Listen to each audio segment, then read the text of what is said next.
Le Cordon Bleu College of Culinary Arts is dedicated to preparing aspiring professionals in the areas of culinary arts, patisserie and baking, and hospitality and restaurant management. Disaster Planning and Response Art Rescue is a first responder for the world of art, providing planning, packing, evacuation, conservation, and storage for all your treasured possessions. Paperweights are the crown jewels of glass artistry. You can discover both antique and modern paperweights at the L.H. Selman Gallery in Chicago's Fine Arts Building.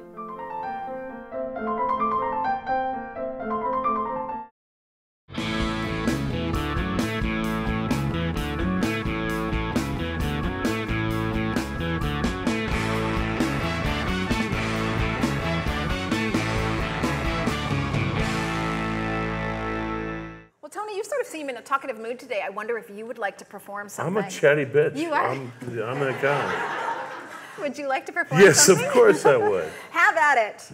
Would you like to see Tony perform? This is from Stations Lost. I went to Istanbul. And there I was in my fancy boutique hotel. I was pursuing happiness.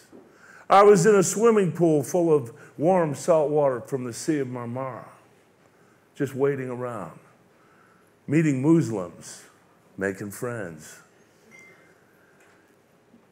When I'm waiting in the pool, I like to completely relax, so I like to have a smoke while I'm swimming.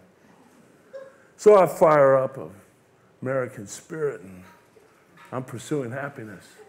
About 5 minutes later, a gentleman in a most unfortunate bathing suit comes in. He's got one of those little peanut shell rubber band cocksack jobs that are big in Europe. Tells the whole world, everyone must see my junk. He's also wearing goggles like he's in the Olympics or something. I pay no attention because I'm pursuing happiness. Well, he starts doing his laps, and about halfway through his second lap, he pops his head up like a little prairie dog, and he starts sniffing the air.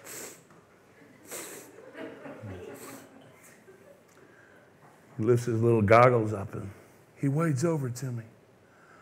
He says, "Are you smoking? Are you smoking as a put?" I said, "Yeah, Skippy, it's the best place to smoke. Nothing's going to catch on fire." He said, "This is not the smoking place." I said, "You see any no smoking signs around?" I said, "I'll tell you what." But at this point, I felt like there's an international incident brewing, and I thought, my best bet is to deploy my superior diplomatic skills. So I said, "I'll tell you what, partner, you go over to that side of the pool, and you find a way to make yourself happy. You just pretend it's not happening." All of a sudden, he goes batshit. "Epi? Epi? I am not Epi." And he goes skittering out of the pool like one of those lizards that can run on water. Now, at this juncture, there's 3 things you got to know. Number 1, in Turkey, everybody smokes. Babies smoke. You can follow a baby carriage down Taksim Square, and there are whole plumes of camel shag trailing behind it. Number 2, while nobody gives a shit if you smoke, Istanbul is a Muslim city. Modesty is a very big thing. Hang on to that thought for a second. The 3rd thing you got to know is that working the desk is my man Kubi. Kubi and I have about 200 lira worth of goodwill between us. He would take a bullet for me. He runs up and he goes, "There's an American smoking in the pool. I want him kicked out of the pool, kicked out of the hotel, kicked out of the world." Kubi brings me an ashtray. "Thank you, Kub." I keep smoking. He goes, "I want him lift." Finally, Kubi looks at him. He goes, "Hey, fucking guy." He goes, "Man is not standing up to his chest in gasoline. Nothing going to blow up. But you come running into my lobby, damn near naked in front of women and children, having a little sword fight with yourself. You piss me off. Finally, the French gentleman, he leaves. It's a losing battle, but I noticed my friend Kubi is fatutzt. He is undone. He is scattered. So I said, Kub,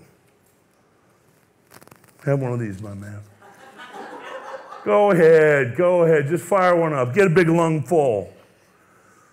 He lets a big, long plume of Marlboro out. He smiles, and an international incident has been averted.